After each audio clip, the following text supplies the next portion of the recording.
My name is Bob Darrell. I'm an alcoholic. Welcome back. Polly made some great points from her experience. This lack of power is our dilemma, is something that is often confused by people. I have known over the years and I've sponsored some members of clergy. I've known I knew a Catholic priest who I was fairly close to. He drank himself to death. And we're not talking about, a lot of Catholic priests have been in the news over the last few years. We're not talking about that kind of deal. This is a good guy. This is a guy who all he wanted to do was serve God. And I remember when about a week before they found him dead, he called me up and he was weeping into the phone. And he's weeping into the phone because he's back drinking again, and he'd been begging God not to let him ever drink again. And he doesn't understand why a man of the cloth who's devoted his whole life to serving God, and he's drinking, he can't stop drinking, keeps going back to it. And in AA, there's robbers and pimps and hookers and stuff staying sober forever. And right, he just doesn't think this is fair at all. But lack of religion's not our problem. It's not even lack of faith. It's lack of power. I've noticed something all my life that was perplexing to me, and it used to just bug me, is that growing up, there were guys in school, later years, there were people in my neighborhood and people at work, people out there in the world who, for some reason, everything they touched turned to gold, and they were just happy all the time. They were just lit up all the time. They just enjoyed life. They were grateful for everything in their life. And then there's me. Right? And I don't know why everything I touch turns to crap and everything they touch turns to gold. Because I'm smarter than them. And after I got sober, I had a company for a number of years, and I had a lot of employees, and I had employees that were like that were just happy guys. They weren't in conflict with nothing. And they just naturally seem to go with the flow of power in the universe. Some of these people are religious people, some aren't.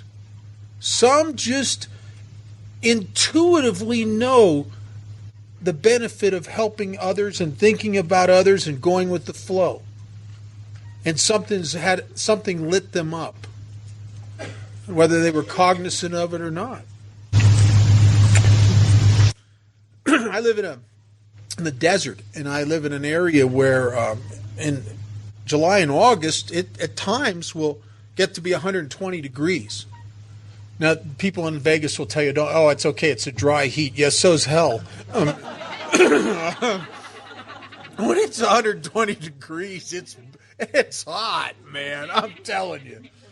And if I were to take you in my car when it's like 120 degrees south of town, I could take you down to Lake Mead. And Lake Mead is one of the largest bodies of fresh water in the United States. And take you right up to the lake, let you drink from the lake. And then take you back in my car, drive you about 20 miles away out in the middle of the desert, and drop you off in the middle of the desert with a map showing you where I'm dropping you off, showing you on the map where Lake Mead is. You can have absolute faith that Lake Mead's there and that water's there. But if you wander around that desert and don't follow the directions on that map, you will die of thirst knowing that the water's there. And Frank died of alcoholism knowing absolutely that the power was there. But he couldn't access the power. He had too much of himself between him and God. And he had too many old ideas that really you'd think would help, but they didn't. Page 46 in the middle of the page, it talks about two things that are necessary to begin to access the power. And it doesn't even say I have to believe. It says, yes, we of agnostic temperament have had these thoughts and experiences. Let us make haste to reassure you.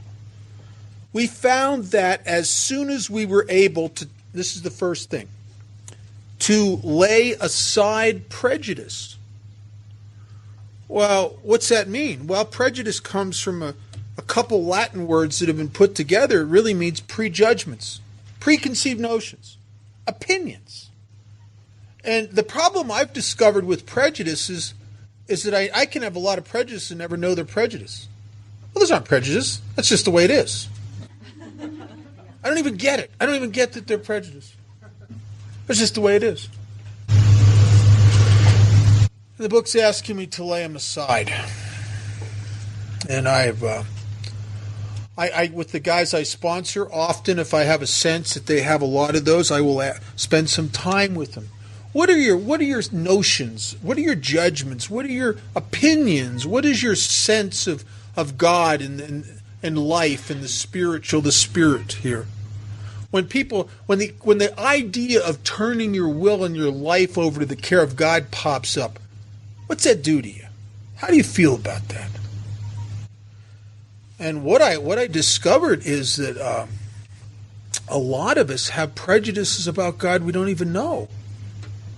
We're not even aware of it. Some things we picked up as childhood. And one of them that is so common, I won't go so far as to say it's universal among alcoholics, but I've encountered it so frequently that it may very well be. And that is the unconscious, deep sense that I am not good enough to merit God's help. In the light of what I've done and the people I've hurt and the hearts I've broken and the lies I've told and the sleazy self-gratification things I've done. In the light of all of that, I can't possibly merit God's help. I always unconsciously always had this feeling that if there was 5 billion people on the planet, I don't know how many people there are, but if there was 5 billion people on the planet and God was going to help 4,499,499, and he's going to leave out a few, I know what group I'm in. I'm in the group that's going to get the short end of the stick because I know how I feel about it. I know what I did. I know the guys that went to prison as a result of me. I know the families I'd ruined. I know what I did. I know what I did to my mother and father. I know what I did to the people that loved me. And that's a common thing, this prejudice. And Scott L. from Nashville and myself and his wife and a bunch of AAs, we were in Florence last August. And I went there. It's my second time to go to Florence. And I'm there. I went there, and the first time I went, I was searching for this statue that I'd heard about and I couldn't find. And I finally did my homework, and I found out where it was. Matter of fact, I got a picture of it if anybody wants to see it. And it's a statue by a sculptor by the name of Donatelli. And I'd heard of this statue, and I really wanted to see it. So we found the museum. It was right behind the Duomo, and it's called the Opera Museum. And I'm with a whole crowd of people. And I'm taking them to this museum. And we get in the door of the museum, and I'm like an ADD kid. I'm running around. I don't even know where they are anymore. I'm just looking for this statue, man. I'm just zooming through these rooms, like a crazy guy, because I'm obsessed with finding this statue. And I come into this room, and there's this huge crucifix hanging there, life-size. And I turn and look, and there it is, the statue of Magdalena. And it took my breath away. And this is not your typical depiction of Mary Magdalene. This is a woman that's scarred, a woman dressed in rags that are tattered, a woman that has a despair in her face and a hopelessness and a self-loathing, as if she'd been turning nickel and dime tricks on the back alleys of Jerusalem for years. And she stands there, and and she's looking up at something, and her head's cocked, and her hands are like this. They're not in prayer. She's too afraid to do that. She's too unworthy to even put her hands together and pray. And I looked at her, and I saw that her teeth had been kicked out, and they were broken and jagged. And she's looking up at this statue, and I look to see, and she's looking at the crucifix with an expression on her face as if she's saying, this could be for me?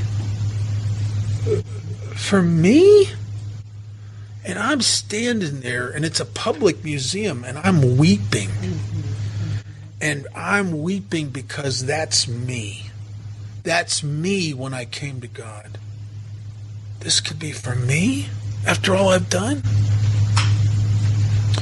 And I'm in there, I'm crying, and there's normal people are walking through, and then next thing I know, Scott Lee's there, and he weeps over everything. Oh my God! There's all these Italian people are going through, going, God, these Americans they're weird, man. I'm telling you. And if you weren't an alcoholic, I don't know if you'd get it. I don't know. Boy, I got it. If anybody wants to look at the picture, it's one of the most beautiful statues I've ever seen. The picture doesn't do it quite justice as the life size. And then the second thing, if I can lay aside these prejudices, these things that put me in a position where I'm too afraid to trust the light. And then the second thing, it says, and express even a willingness to believe. It doesn't even say I have to believe. But can I make an expression of a willingness? What a brilliant approach. See, they know how I am. They know I'm the guy you say, Bob, believe. Because I'm a people pleaser. I say, oh, yeah, I believe. Where's my gun? I can't. But I can do this. And this is an action program.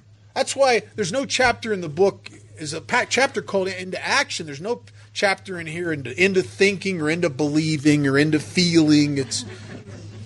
And they're asking me to take some action to express a willingness to believe. And I guess the best way to do that is to do a physical demonstration. And the old timers in AA had me they told me I had to physically get down on my knees every morning and every night and pray. And I didn't. I'll tell you, I go to meetings, I hear about people, they don't get on their knees. They pray in the car. They pray sitting on the crapper, for God's sakes. Why do I told this guy, I said, how come I said, there's a lot of people in AA don't have to get on their knees. How come I do? And they said, you're right. He says, you're right. A lot of people don't. He said, just people with egos like yours. I go, oh, man. And I felt like a hypocrite. You know, I'm living in this halfway house, right? So I go in the bathroom. I close and lock the door. I get the throw rug. I push it up against the crack under the door because nobody's going to see me pray. I'm telling you, right? And I get down on my knees, and I feel stupid. I feel like a hypocrite because I don't believe in God. I mean, I'm not fighting it like I used to. Not the militant atheist I imagined myself to be at one time, the intellectual guy. But I don't know, and if there's a God or not. And this guy, and I go back to this guy, and I said to him, I said, I don't think I should be praying. I don't really know if there's believe in God yet. I said, I feel like a hypocrite. And he says, you've been a hypocrite all your life. What the hell's the difference? And he was right. I'd been a hypocrite all my life. I was the guy that would tell you one thing. I was, oh, yeah, I'm going to do that. And then when it came time to do it, I don't feel like doing it. I don't do it. I do what I want to do. I'd never been of one mind. I was a flake. And he said, just do it. Let's see what happens. And what they're doing is they're immersing me in what could be considered a working hypothesis. Let's see. Let's see what happens if you act as if the power's there. Let's see if it shows up or not. Let's see. If I were to, years ago, there was people that existed down in New Zealand, and Kate's from New Zealand, Australia, called Aborigines, and at one time, those people never had experienced modern conveniences and technology, electricity, none of that stuff. And if you would have grabbed, I remember reading this article when I first got sober in National Geographic about these guys. If you would have grabbed one of those guys and you brought them into this room when all the lights are out and you showed them the panel of switches and you told them that you push those buttons, this room's going to light up like daylight, they're not going to believe you. If you gave them a lamp and you said, there's power in these walls. If you find a hole in the wall, you take those two prongs, you plug it in there, that lamp will light up. They're not going to believe there's power in those walls to do that. But it doesn't matter. If they plug the lamp in, it lights up whether they believe it or not. And all of a sudden they realize that what you were saying is right. There actually is power there. And I didn't believe the power was there, but I started acting as if. And what started happening to me is I started getting lucky. And I'm not a lucky guy. I don't have good luck. And I started having good luck. I got out of nowhere. I wasn't even looking, the perfect job came to me. It got me out of the halfway house, which was, I think I'd have died if I'd have stayed there because my one roommate was selling heroin and the other one was smoking pot. I was on thin ice. Got me out of there, gave me a room and board and a job working with teenagers in a treatment center where I could be helpful. I could be other-centered. And it didn't pay me enough money. If it paid me a lot of money, I'd have gone to a saloon and tell everybody how smart I was. It paid me just enough money to start chipping away at some men's and put $1 in the basket and have cigarettes, just basic. It was perfect, divinely crafted for me. I started going to meetings and I would hear people say exactly what I needed to hear that day. I'd have times where I'd be depressed and all messed up, and the phone would ring, and there'd be some guy in AA calling me. Who made him call me? Right at that moment.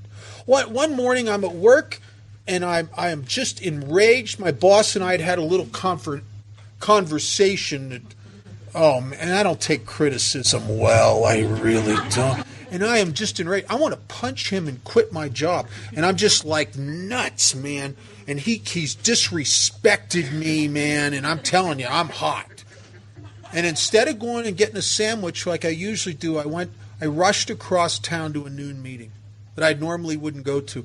And I'm in a meeting I normally wouldn't go to, and I know a couple people there, but not that many of them. And there's a guy in there I don't even know who starts talking about this experience he had at work where he got criticized for not doing his job the way he was supposed to, and how he made him insane, and how he talked to his sponsor, and he was going to quit his job, and his sponsor told him he had to go make amends to his boss. And I'm sitting there and I'm thinking, oh my God, that's exactly what's going on. I don't have to quit my job. I got to go make amends to my boss. And I went back there that afternoon. I made amends to my boss. I told him, I said, you're right. I'm sorry. I was out of line. I don't do criticism well, but you were right. And he lit up, and I got to stay there for a while. I didn't have to quit. Who made that guy say that day? Who put the idea in me? What put the idea in me that I should go to that meeting? That particular meeting. There was about 3 lunch meetings at the time. Why that day? Who's the choreographer? Who's behind the curtain, pulling the levers on this stuff? And I started to come, I guess, to believe that there was something working in my life from the minute I started acting as if it started to happen. And a lot of it I was asleep to. Because you know how the kind of egos we have. We have the kind of egos. Got you into a great miracle in my life, and you go, oh, yeah, I did that. Well, right. It's not that I'm against the idea of God. I just don't like the competition. Right. Right. So it took a lot of those coincidences for me to start to believe. I was over in London last summer. I'm going over a couple times this year to do a men's retreat over there and a big book conference over in Scotland. And there's a section of London where the streets have gas street lights rather than electric, which we're used to. And with today's technology, they're all on electric starters that they're computerized that turn them on, like the gas automatically, etc. every day. But there was a time years ago before that technology was in place when there was a guy whose job it was to go up and down the streets of London that had the gas street lights, and he had a key. And he'd put his key into the post, and he'd turn the gas on, and then he'd reach up with a long pole with a flame on the end, and he'd light the street light. And you could climb up at twilight to the top of the highest building in London and look out over the city. No matter how hard you looked, you couldn't see where this guy was. But you could always see where he'd been by the lights. And I could sit in a meeting of Alcoholics Anonymous at 2 years sober, and I honestly, I couldn't see where God was, not at that moment. I often today, it's hard for me. I get too much of me on me to really see God's presence in my life. And I couldn't see where God was at that point. But I'll tell you, I could see where he'd been. I could see because of the things that were happening in my life. And I've been you want to see God work? Do 12-step work. Start going into the detoxes, or the places where people are dying. And I got to really see the hand of God working in some of the newer people that came after me. It's hard sometimes to see God work in your own life. And the reason is he works slow, but he's old. Give him a break, man. He's old. And trying to watch God work in your life is almost like trying to stand in front of a mirror and watch your hair grow. It doesn't mean it's not growing. It's just a slow thing. You just But I could see it in the new guys. I saw guys who had their kids taken away and had restraining orders, will never see their kids again. 2 years sober, I had one of my sponsees. His 3 kids were hiding in the next room to bring him his cake out. Oh, man, what a meeting. And they looked at him. Like, that's my dad. I've watched homeless guys that were living in the bushes buy a house. Whew. I've watched guys that have been in and out of psychiatric wards and on medications for years. Multiple suicide attempts. Free. They don't take nothing. They're sponsoring a bunch of guys. They're lit up. Their spirit is alive and they're free. You don't see that anywhere else except in that venue. Just going to a meeting to check in with your buddies, you don't see that, but you'll see it in the trenches a lot. You'll see God work. And I try to stay in those trenches. Page 55. 2 of my favorite paragraphs in the book. In these 2 paragraphs in the middle of the page, it says something. It says a couple things that are very bold and yet very right.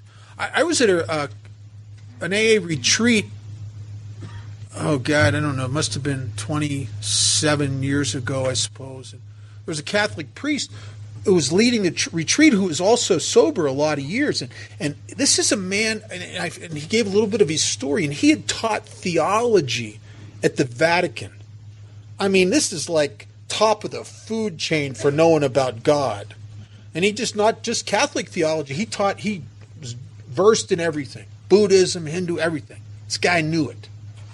And he said something that got my attention. He said, I never knew how to connect with God until I got into Alcoholics Anonymous. I knew everything about him, but I couldn't connect.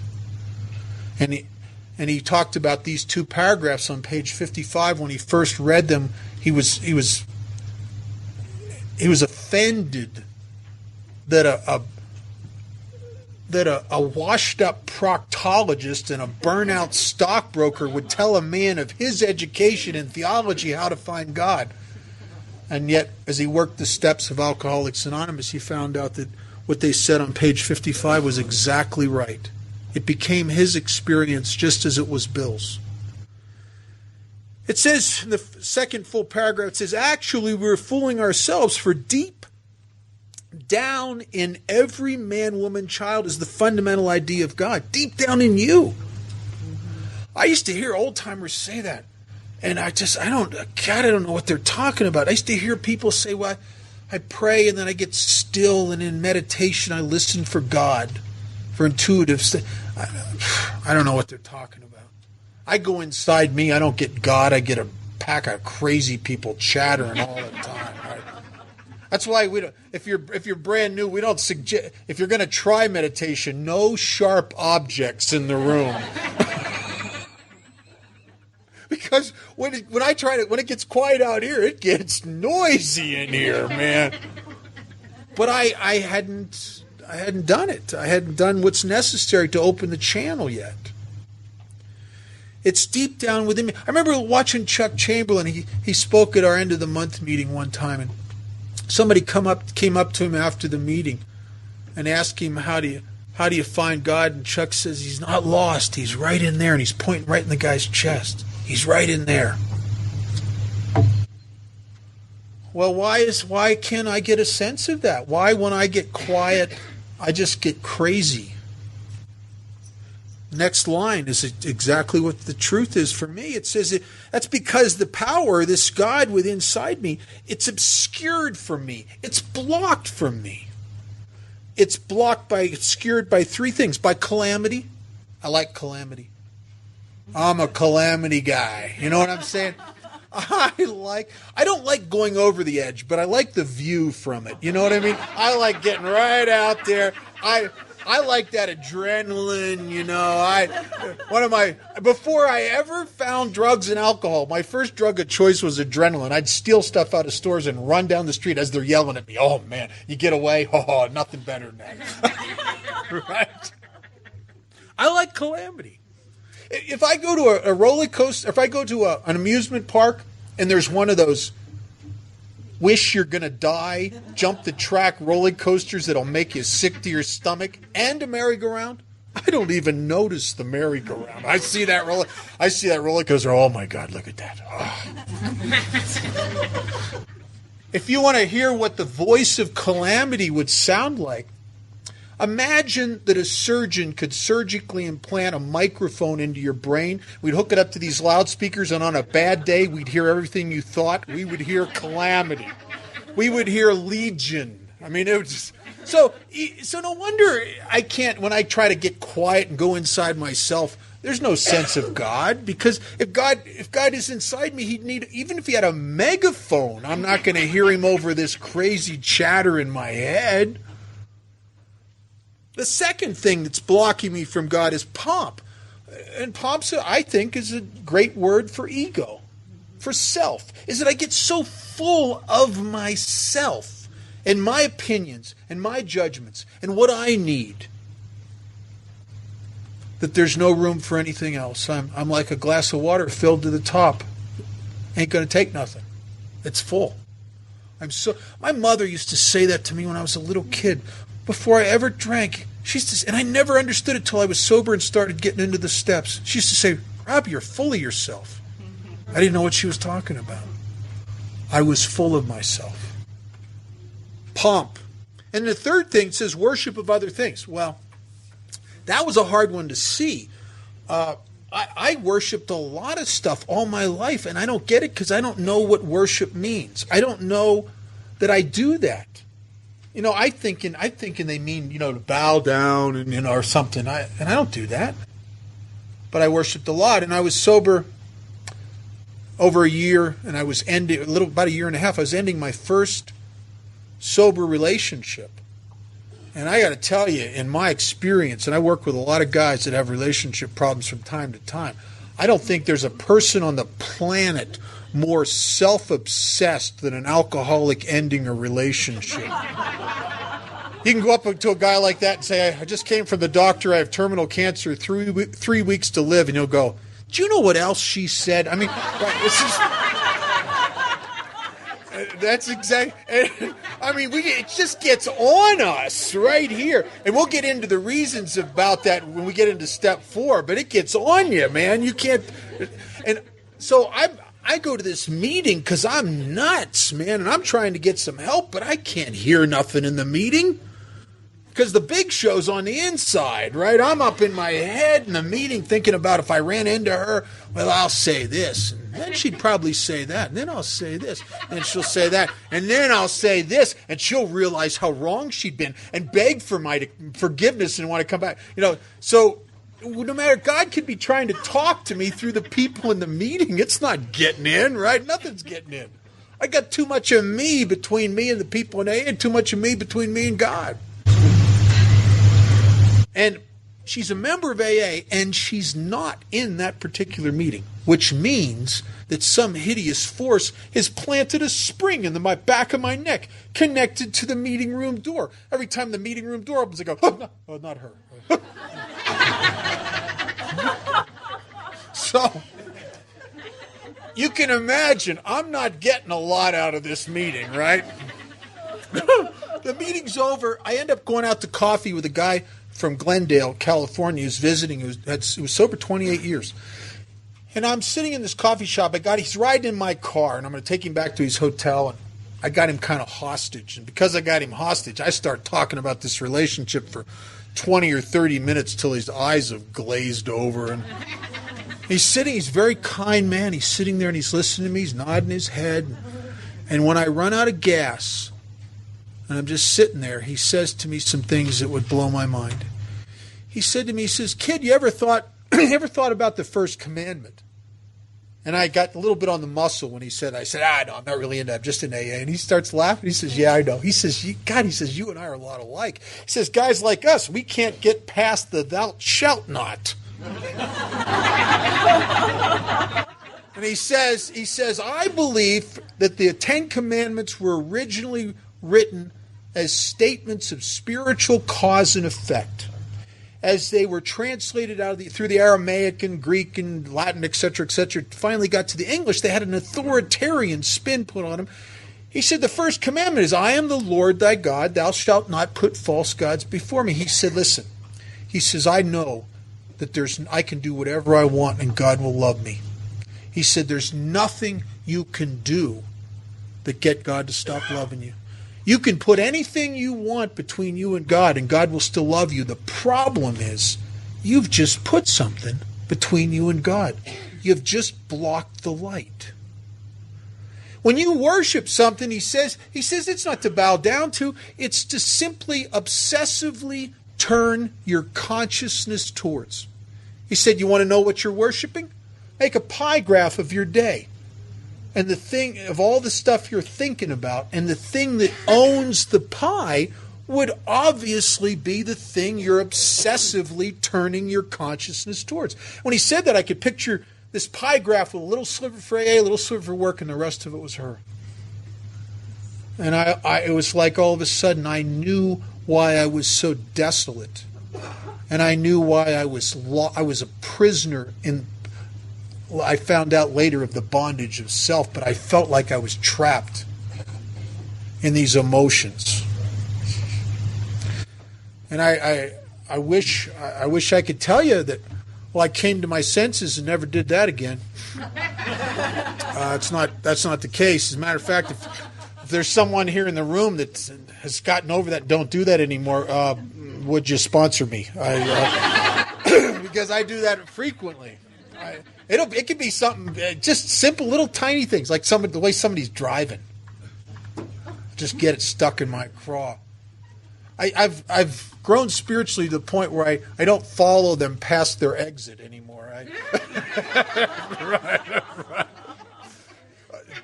I got it out. See, I had the white car, so it must have been 7 years ago. I was sober over 20 years, for God's sakes. I had an allocation with a guy. Because the problem is, once you start living a spiritual way of life, if you regress back to that old ego-driven behavior, you hate yourself afterwards. You want to go out in the garden and eat worms. I mean, it was horrible. It's horrible.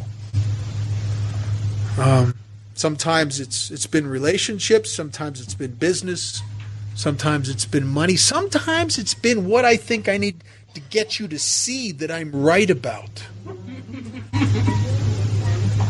But every time I grab a hold of something, and put it between me and God, I block the light.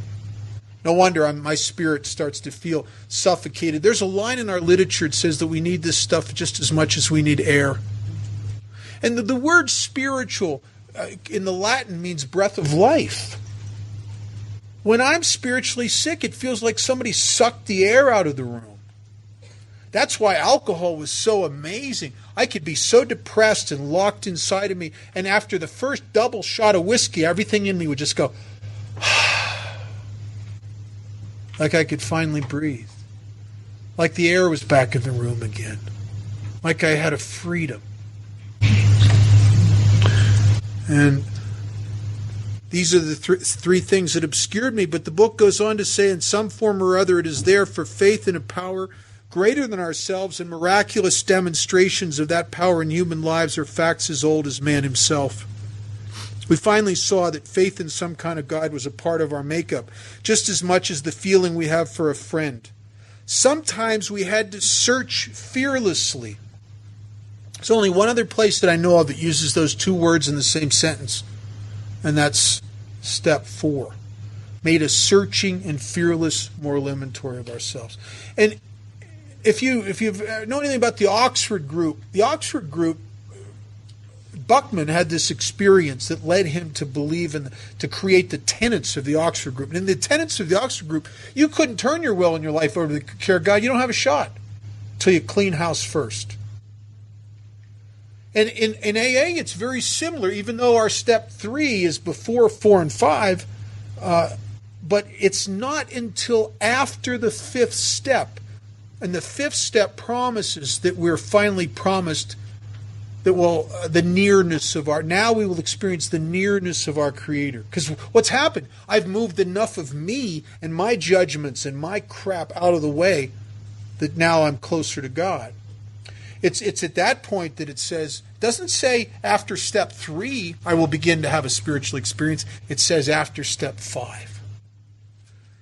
So sometimes we had to search fearlessly, but he was there. He was as much a fact as we were. We found the great reality deep down within us. And that's what the steps are designed to do. They're designed to move enough of me out of the way that I can claim my inheritance. I can immerse myself in a flow of power that if I keep the channel clean, it'll stay in my life. And I block the channel up occasionally. I just do it. But if I do that, then I'm the guy that things click for. Remember, if some of you may have seen this, there was a basketball game years ago, very famous in basketball history now, where Michael Jordan was playing, and it was right at the buzzer, the end of the game. And they were behind by, I think, 1 point. And he made a half-court shot that swished, and it blew everybody's mind. And they won the game. Everybody stood up, were screaming and cheering. And Jordan's running down the court going. And he was interviewed later, and they asked him, how'd you do that? And he says, I don't think I did it. He says, sometimes you're in the zone. And when you're in the zone, things just click. And that's what Alcoholics Anonymous is trying to get me in God's grace, which is the zone. That's the zone where my life works. There's a part in the book that says this is the way to a faith that works. This is such pragmatic stuff. We're going to enter into a process this afternoon that's designed to vitalize my spirit and connect me with something. This deep down inside of me, it's almost as if deep down in me is a portal to the hard drive of the universe.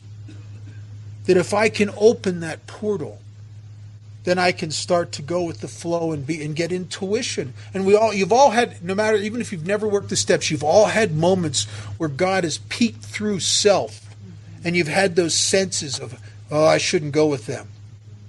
And if you went against it, later you realized God's trying to talk to you. Or maybe you didn't go with them and they ended up in prison. There's always something inside of us that we're blocked from. And I believe it is the essence of God. It is God's grace which is inside of me. And it says in the last analysis, it is only there that he may be found. That means after I look everywhere else. I was a couple years sober.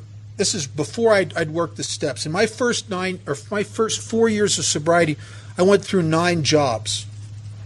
And because I'm so self-centered and judgmental, and I'm so, oh God, it was horrible.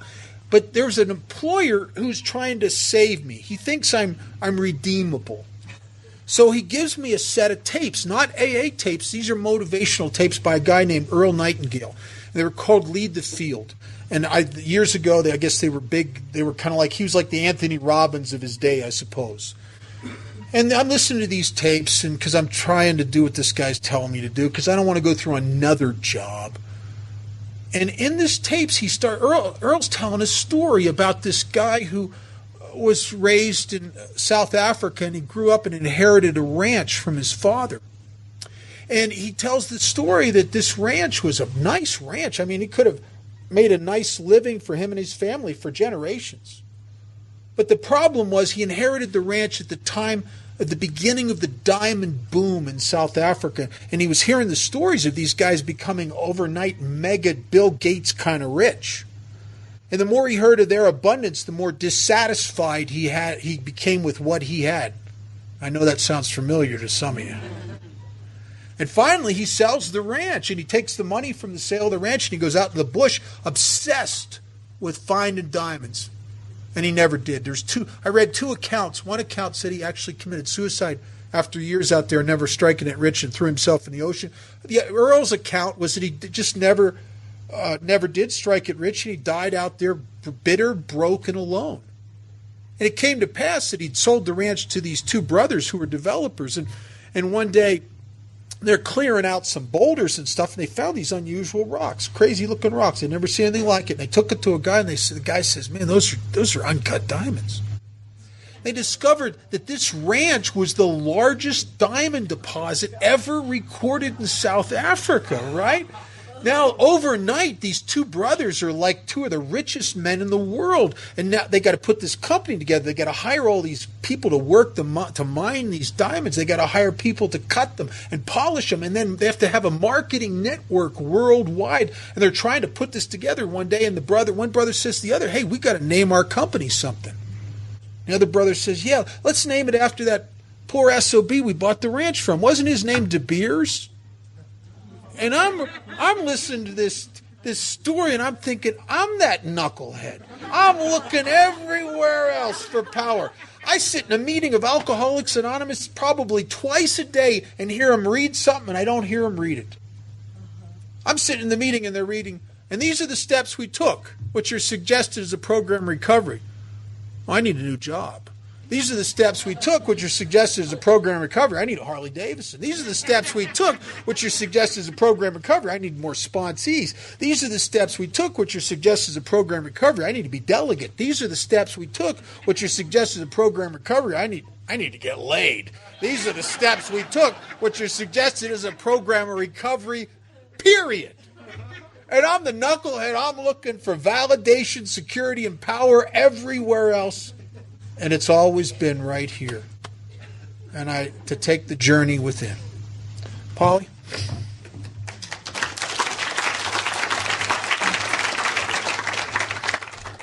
Thanks, Bob. Gosh, I'm so engrossed there that I can't even. Anyway, I just kind of want to move in to step 3 to start the journey into step 3. And step 3 is made a decision to turn our will and our lives over to the care of God as we understood Him. And when I first came into the rooms of Alcoholics Anonymous, I did not understand that step. Because I thought at that point in time, before I could take that step, in order to take that step, I somehow had to totally surrender myself to God, and I was supposed to feel something. See, I don't know about you, but I'm the feel-good person. I like chemicals that make me feel good. I like actions that make me feel good, and that's, I think, why I like alcohol and drugs, why I like sex, why I like food. You know, all of this stuff, I like to feel good. And so if I'm going to turn my will and my life over to the care of God, I must be going to feel something. But that's not what the step says. The step says that I made a decision.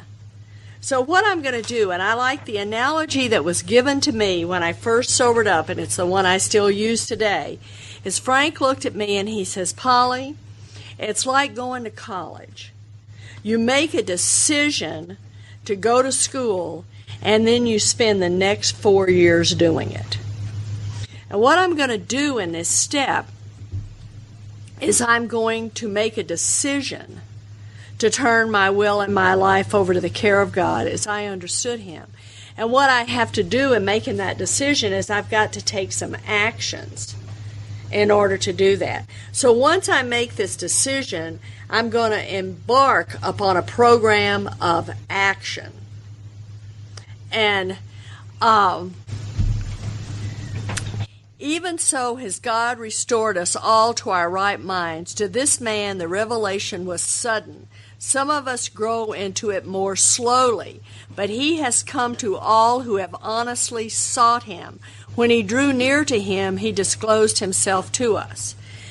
I believe that the minute I said, I'm willing to do this, was when I began, without even realizing it, that I began to sense that God had disclosed himself to me.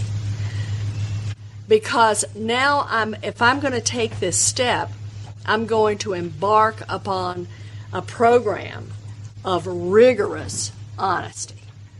Now, up till now, we've just been contemplating the steps. But now I'm going to have to take some action. And one of the things that Sylvia and I were talking about that this morning, about in step 3, because one of the things that it says after the prayer, and I'm going to let Bob do that because since this is my first time working with him, I think that I want to see how you do that with everybody. But what it talks about is that we found it very desirable to take this spiritual step with an understanding person. That's on page 63, such as our wife, best friend, or spiritual advisor. But it is better to meet God alone than with one who might misunderstand. And one of the things that happened for me is that I was working with a man who had been a man of God. He had been a Monsignor priest. Now, I'm not Catholic, but I think that's pretty high up, isn't it? He had been a captain in the Navy, and he was an only child. And I was a military wife. I had been brought up in a very fundamental religion, and I'm an only child. And I had been given, and he, like me, had been given everything that a kid could want, but yet he was a priest, and he couldn't find God. And he once told me, he says, you know something, Polly? If you're a priest, you have power. People listen and do what you tell them to do. And he says, that power that I had over other people kept me away from God, obscured. That's what he was talking about, kept me away from God. And he was beginning to tell me that your feelings, these feelings of low self-esteem, inadequacy, all of these feelings, and I hope you all look at this picture because it's just beautiful. All of these character defects are keeping me from God, because what happens is I don't believe that God is going to love and take care of somebody like me.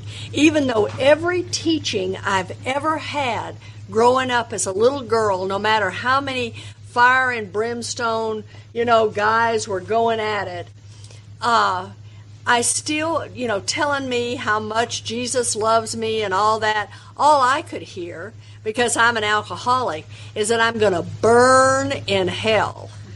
And that's what I feel like. So, I can't be 36 years old and just now be making a decision to turn my will and my life over to the care of God as I understood Him. And I couldn't get the idea that I could formulate a vision of God and that God be mine. I thought it had to be somebody up in the sky, long beard, robes, sitting on a throne. I don't know. I mean, this was the kind of envision I had. Yet, that's what I saw. But what they were teaching me is here was a God that was the kind of God that I needed, the kind of God that went out and looked up prostitutes, went out and found 12 disciples that were fishermen, stinky and dirty and all. I mean, this was the kind of God was looking for people just like me. The lost, that kind of God. But I couldn't see that. I had this other idea of God. And so here was a man of God trying to teach me what he had learned in AA, and it was nothing like what he had learned to become a priest. Nothing. He says, what I've learned is I come into the rooms of AA and I find out I'm powerless. I don't have power over anybody. I'm powerless. And I'm going to come to believe in a power. My God, I've been believing in me. What stands in the way of me and God, and the reason I don't feel what I think I ought to feel, is me. I am so full of me. And one of the things that I'm the whiny kind of drunk, I'm doesn't mean I'm any less arrogant.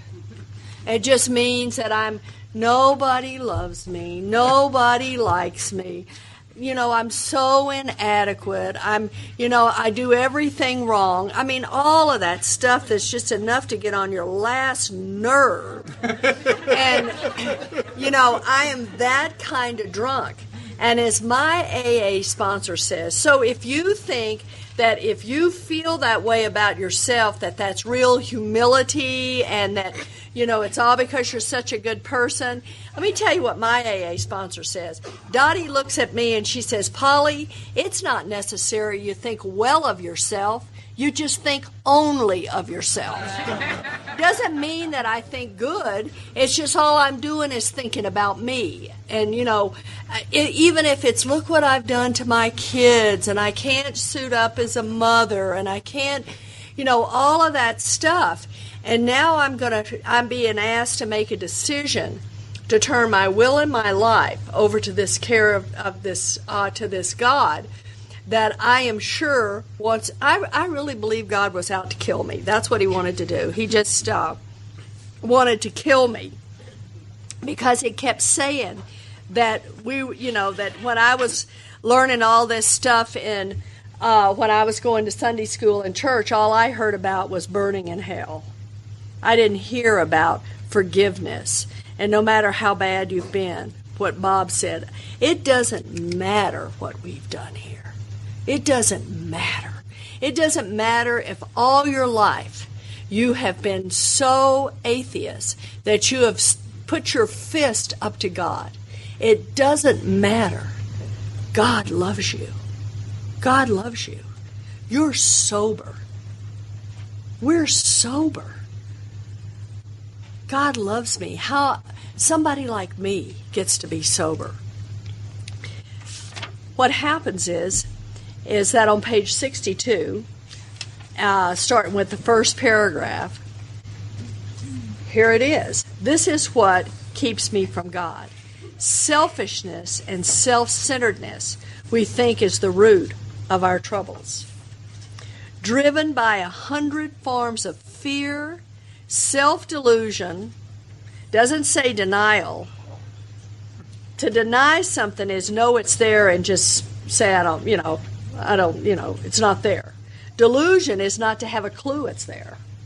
I mean, to absolutely not even know I'm as sick as I am. I don't have a clue how far off the beaten path I really am. I don't have a clue. Not a clue. Self-seeking. I'm looking for alcohol and drugs. I'm saying I'm not hurting anybody but myself. And my children are dying in the wake.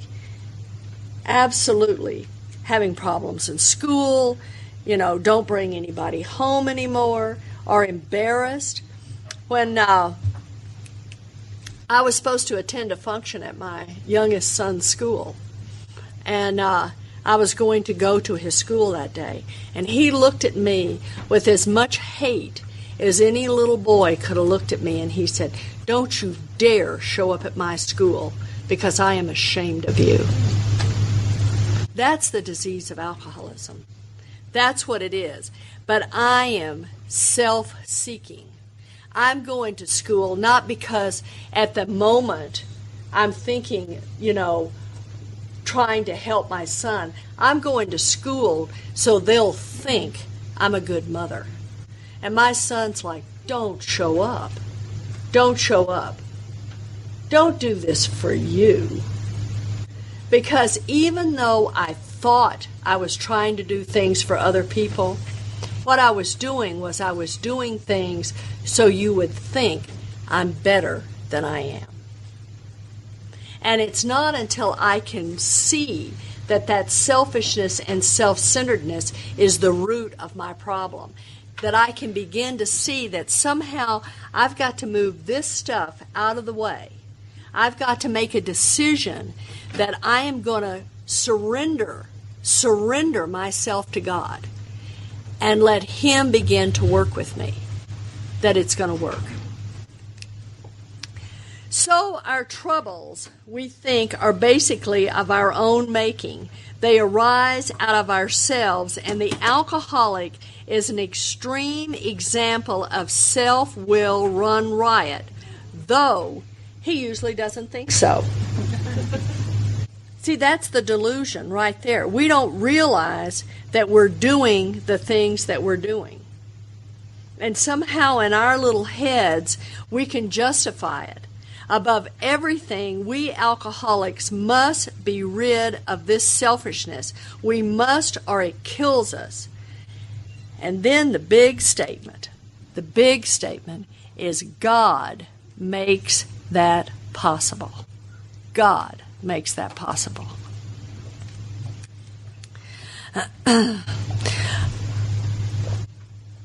There are some promises before in the third step. When we sincerely took such a position, all sorts of remarkable things followed. We had a new employer. We're going to get some promises here.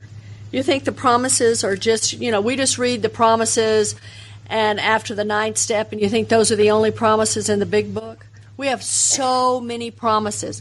And every step, I did a workshop with Sister B, and she does a workshop on promises. And it's wonderful because she does this workshop and she goes through each step and gives you all the promises. And it's fabulous. After all the steps have promises. And this one says that I'm going to have a new employer. Well, one of the things that happens is Bob was talking about, we can have worship of other things. And sometimes we think we have something to do with our good fortune. Well, I probably do. If I suit up and show up and go to work, I get to keep my job. And it does require some work from me. I love this. I love the analogy, the story about the farmer standing out and he's looking at his farm, and the priest walks down the street and he says to the farmer, "Oh my gosh, look at the farm God gave you." And the farmer says, "Yeah, and you should have seen it when only God had it." So God needs some work from me. I need His help, but I need to begin to take some actions. So I have a new employer. Now, one of the things that happens a lot of times is that God is obscured by worship of other things. And sometimes this new employer, I don't like the income he's giving me. I don't like the house I live in. I like your house better. I like your 6-figure salary better than mine. All of these things that keep me from God, those starting to look at those 7 deadly sins already, because that new employer, I have a new employer. God is going to tell me what to do. When I came into the rooms of Alcoholics Anonymous, as bad a shape as I was in, I was a realtor in Texas. And at times, I probably have made more money when I was drunk than I have ever made sober. And because what happened is I was able to sell real estate for whatever reason. And I sold real estate, and one day I was late to a meeting. And Frank looked at me and he says, "You have yourself in this meeting every night at 8 o'clock, and you don't be late, and you let God sell that real estate." And he says, "If you put AA first, I promise you that God will take care of you." And I didn't. It took me a long time to get it. But then I remember, after I was sober a while, it was like what Bob was talking about. I worked in alcoholism treatment for 15 years. And I worked in it when I felt like it was based on the principles that I believed in. And when I could no longer believe in that, I left. But what happened is I would rather work for less money and be able to serve God in the way I felt I wanted. I felt that need to want to serve God. And what happened was I gave up that job and did something else. And what happened is that new employer started paying me off in dividends way better than I had ever hoped to have. And I get to do that today. I'm retired. There's some really good things about being old. And that is that you get to be retired and the government pays you not to work. And it's wonderful. And what I get to do today is all the stuff I've always wanted to do. I used to say my life began at 6 o'clock because I worked from 7 to 6. Because in order for me to do the stuff I did in AA on the weekends, I needed to work a 4-day week. And what I get to do today is I get to do what I've always wanted to do. Now, I live on a fixed income. We don't have any extras. But the good news is that I get to do the things I've always wanted to do. I get to come to Park City, Utah. I don't have to go home till Tuesday so I can go to the Monday night meeting. But if I were working, I wouldn't be able to do those things. And I'm getting paid. My new employer is giving me different dividends. And that's a huge promise. And all I had to do was just make a decision. Just make a decision. I'm going to let this God begin to run my life. Being all-powerful, He provided what we needed if we kept close to Him and performed His work well. Now, I feel like going back to page 14 and Bill's story, I like to read it because I'm not too good at paraphrasing it, where it talks about, "For if an alcoholic failed to perfect and enlarge his spiritual life through work and self-sacrifice for others, he could not survive the certain trials and low spots ahead." So what I feel like is to perform his work well is I have to work with others. And if I don't do this work, how can I work with others? Because it's really clear when it talks about later on in the book, that I can't give away that which I do not have. I can't give it away if I haven't done the work myself. So what I have to do is stay close to God, make a decision to turn my will and my life over to Him, and believe that He's going to lead me in a way that's going to work, that's going to be good for me. Now, sometimes I can remember in 1993, our first grandchild was born. And by the middle of 1994, we found out that Ryan was profoundly deaf. I did not agree with God. I did not think this was a good idea. I didn't think this was good at all. And I really had my fist at God. You know, my life wasn't turned over. I wasn't watching what was going to unfold. And my finite mind, I saw something wrong with that happening. And I'm angry. I see that what is happening is that people are out there, start making judgments. Look at all these people, it's alcoholics and drug addicts, and they have all these babies, and they don't even want them, like me. I was one of those. Couldn't take care of my kids. They don't even want them. We want our baby so bad, and our baby's born deaf. I couldn't see that. But what I needed to do is I needed to stay close to him. And what we decided to do, all four of us, James and Kelly and Dave and I, we're in AA. And so what we did is we went to the top of page 63. And we looked at this and we said, we're going to have to perform our work well. And we're going to have to stay close to God. What is it that God wants us to do here? Well, what we did is we looked at our little boy. And we wanted to be able to communicate with our little boy. So right then and there, he was only 18 months old. We all head off to college, and we're going to learn to sign. And we're going to pick so we can talk to our little boy. Well, what happens to that is that God uses that. And he gives us what we needed. And what we needed is for whatever reason, I don't get it. It's just like what... well, I do get it. It's God. It's those God shots. What Bob was talking about. Those feelings that say, go to that meeting, do this. For whatever reason, God working in my life, what happens to me? It seems like over and over and over, I get deaf people, deaf women coming my way. Right now at our home group in Bellingham, Washington, once a month we have a speaker meeting. And that speaker meeting, paid for by our group, is signed. We get to perform our work well. But I have to stay close to him and see that I'm going to get what I need. It doesn't say I'm going to get what I want. I'm not going to get a new BMW. I have a 13-year-old Honda. But it's all I need. It is absolutely all I need. That I will perform his work well. Established on such a footing, we became less and less interested in ourselves.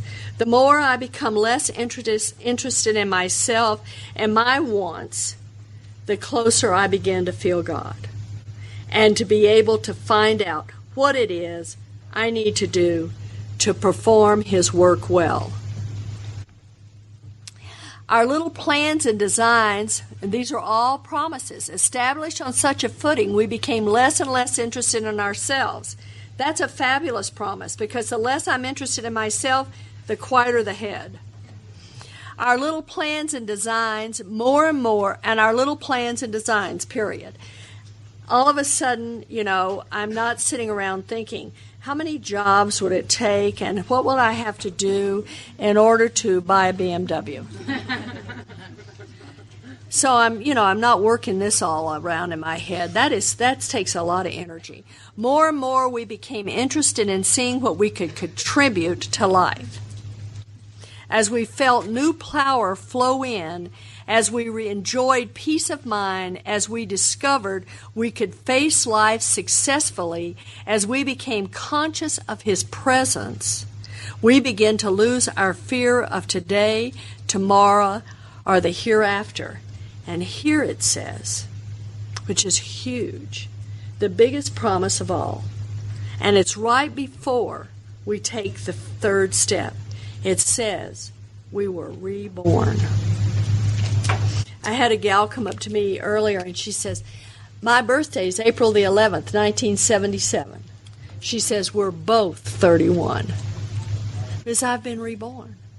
I'm not the person who came in here 31 years ago. And in the first 3 years of my sobriety, I was not a person who was really an attraction to the program of Alcoholics Anonymous. I wasn't, just because of some of the things that I did behind relationships and sex. I was still trying to feel good through you. I just knew if you love me enough and care for me enough and do all these things for me, that I'd feel better. See, I didn't know I was going to have to heal from the inside out, that I was going to have to reach out and love you. We drive psychiatrists and psychologists crazy because they don't get us. See, what happens is their thing is, do it for yourself. Do it for yourself. Man, I was trying to make myself feel so good, I landed up in here. That's what happened to me by trying to make myself feel good. It wasn't until I was willing to see what I could do for you that I began to feel better. And I began to come out of myself. So really what we're doing here is kind of twofold. What we're doing is we're helping others and we're doing the work in the book. And we're doing this together. It's all at the same time. So what happens is, one of the things, I came into the rooms of Alcoholics Anonymous and I was about 4 months sober. And this gal asked me to sponsor her. And I went up to Frank and I said, well, I can't sponsor her. I don't know anything. I'm only 4 months sober. And he says, just stay a step ahead. That's all. Just stay a step ahead. So if you're sitting here waiting and waiting and waiting to sponsor, go get a sponsee. If you've taken step 1, go get a sponsee. And quick do 2 before they catch up with you. That's, just get out there and do it. Because it's going to be those 2 things working hand in hand. Me helping others and me working and doing the work in the book and keeping myself sane and sober. But I work the book and I help others. I need them together. Because I can tell you, I know people who know this book page and paragraph, word for word, and they can't stay sober. I also know people who go out and they hang out in AA and they're on every committee, they're doing every service job, they're doing all this stuff, and they can't stay sober. So what it says to me is that I need it all. I need the steps. I need to be working the steps. I need to be in the fellowship. I need to be going out to coffee. I need to be showing up at a meeting. I need to be making AA attractive. And I need to be into service. I need to be doing it all. Doing any of them is not going to work. I can memorize this book line for line. And if I'm not out doing something and practicing this and taking it outside and getting out of myself, if I'm in here learning this book and I'm not working with others, I'm not getting out of myself. I'm not self-sacrificing for others. It doesn't say, it doesn't say, well, when the phone rings, answer it if you feel like it. That's not self-sacrifice. Bob. Break. 10 minutes. 10 minutes. We'll have to go a little short on this.